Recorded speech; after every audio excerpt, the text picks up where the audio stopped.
Good morning बच्चों। आज हम फिजिक्स में देखेंगे अगला टॉपिक बहुल आवेशों के बीच बल। बहुल आवेशों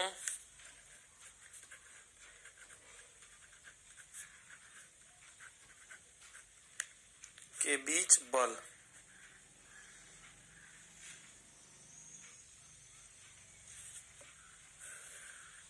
फोर्सेस बिटवीन मल्टीपल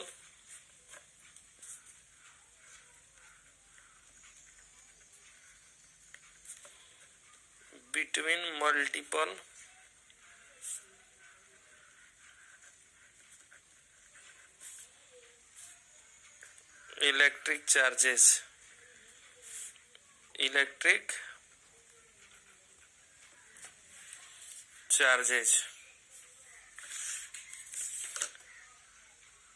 बच्चों इसका मतलब यह है कि अगर एक साथ कई बिंदु आवेश हो तो किसी एक आवेश पर सभी आवेशों के कारण परिणामी बल किस प्रकार हम ज्ञात करेंगे, इसकी चर्चा करना है। दोस्तों, ये परीक्षा की दृष्टि से भी बड़ा इंपॉर्टेंट टॉपिक है। इस बार कूलाम का नियम और बहुल आवेशों के बीच बल का ये सिद्धांत परीक्षा में पूछा गया था। 2020 की बोर्ड परीक्षा में आप देख सकते हैं आंसर पेपर से। तो इसलिए थोड़ा और अधिक ध्यान देने की आवश्यकता है, क्योंकि ये पिछली बार ही गत वर्ष ही परीक्षा में पूछा गया है। तो आइए हम देखते हैं कैसे अगर दो से अधिक आवेश एक जगह स्थित हैं तो हम कैसे परिणामी बल प्राप्त करेंगे। इसके लिए हम देखते हैं, माना निर्वात में n बिंदु आवेशों के किसी निकाय में Q1, Q2, Q3 up to dot Qn आवेश हैं। माना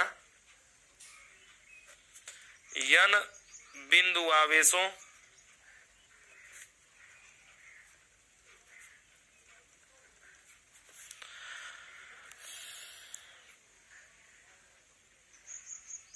Q1, Q2, Q3 up to dot Qn बिंदु आवेशों का एक निकाय है। आवेशों का एक निकाय है।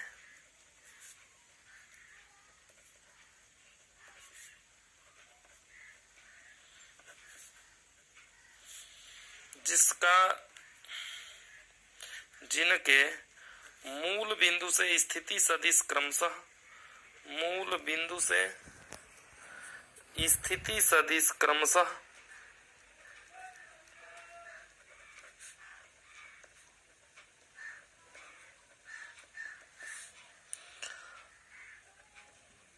Vector r1, vector r2 dot vector rn है।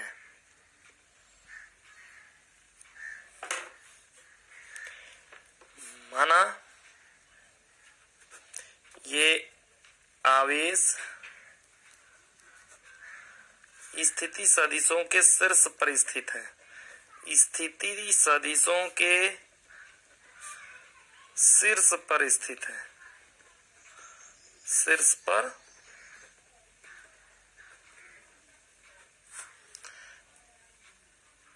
स्थित है।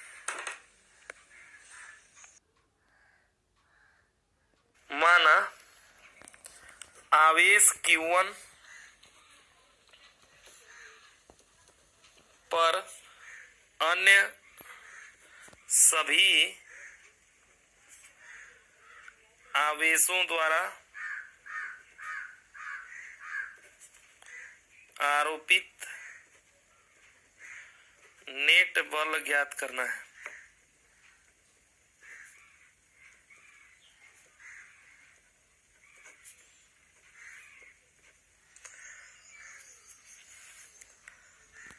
माना आवेश Q2 के स्थिति बिंदु को आवेश Q1 के स्थिति बिंदु वाला माना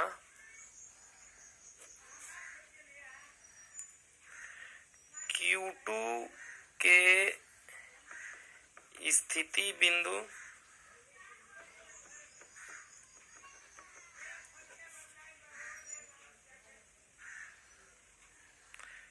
बिंदु को Q1 के स्थिति बिंदु से मिलाने वाला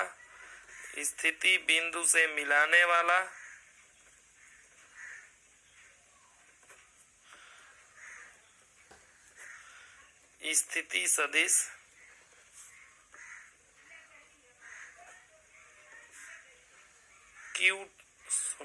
R21 वेक्टर R21 है। इसी प्रकार इसका एकांक सदिश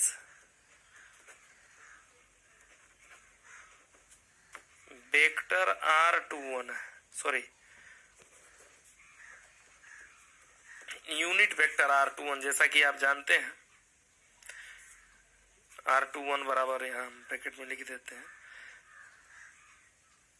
ये यूनिट वेक्टर R21 बराबर vector R21 upon mod of R21, ये केवल दिशा को व्यक्त करेगा। इसी प्रकार अगर हम R3 के सापेक्ष R1 की स्थिति सदिश निकालना चाहें तो वो वेक्टर R31 और एकांक सदिश यूनिट वेक्टर R31 होगा। माना इसी प्रकार अन्य आवेशों के कारण स्थिति सदिश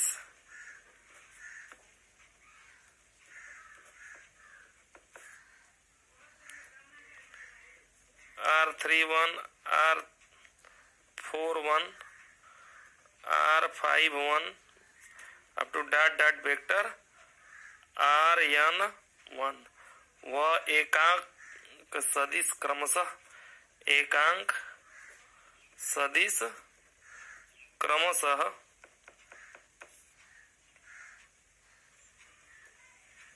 R31, R41 unit vector R51 to dot unit vector Rn1 है। अब हम इस चित्र के माध्यम से समझेंगे बात को। ये एक्स अक्ष को व्यक्त करने वाला अक्ष है और ये वाई अक्ष को व्यक्त करता है रेखा, तो ये मूल बिंदु हो जाएगा। और यहां से हमने माना ये Q1 कोई आवेश है, Q2 यहाँ स्थित कोई आवेश है, Q3 इधर कहीं कोई स्थित आवेश है, एक हम मान लेते हैं। इसी तरह से Q4 Q5 होंगे और अप टू डॉट ये Qn है। तो Q2 से Q1 को मिलाने वाला ये इनके स्थिति सदिश होंगे। देखिए ये स्थिति सदिश होंगे, ये वेक्टर R1 होगा, ये वेक्टर R2 होगा, ये वेक्टर R3 होगा और ये वेक्टर Rn होगा। अब Q2 से Q1 को मिलाने वाला स्थिति सदिश वेक्टर R21, Q2 से Q3 से Q1 को मिलाने वाला वेक्टर R31 और N से इसको मिलाने वाला वेक्टर Rn1 होगा। ये यहाँ अगर हम Q1 पर Q2 के कारण देख रहे हैं तो इसकी दिशा हम कहेंगे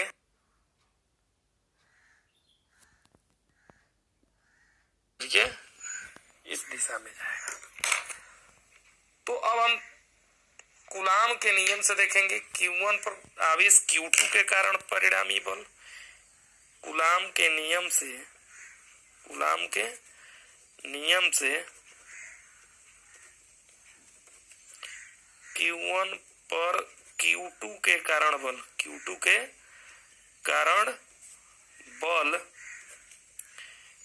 F21 इजकल टू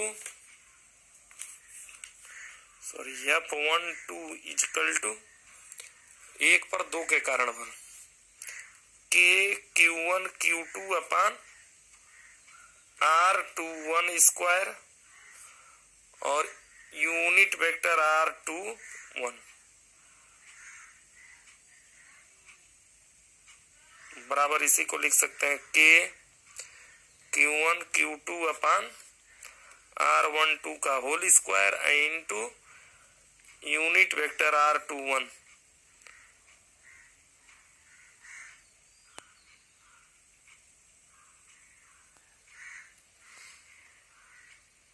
3 के कारण बल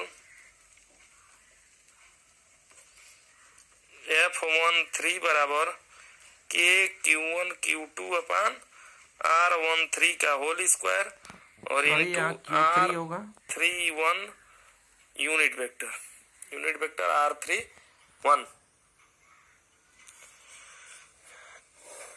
इसी प्रकार Q1 Q3 होगा, इसी प्रकार ये यहाँ Q3 आएगा बच्चों।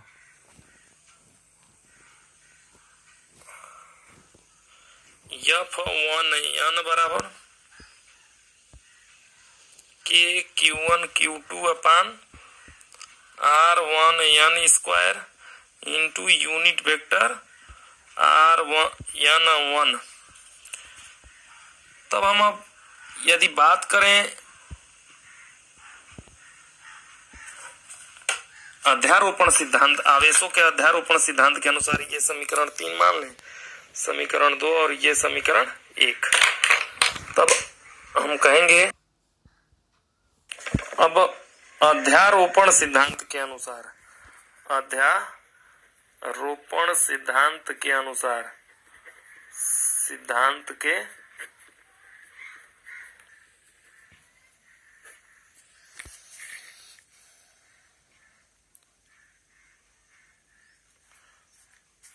अन्य सभी आवेशों द्वारा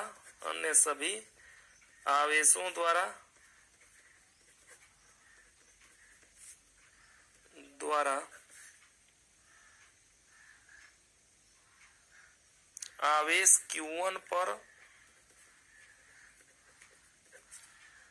परिणामी नेट बल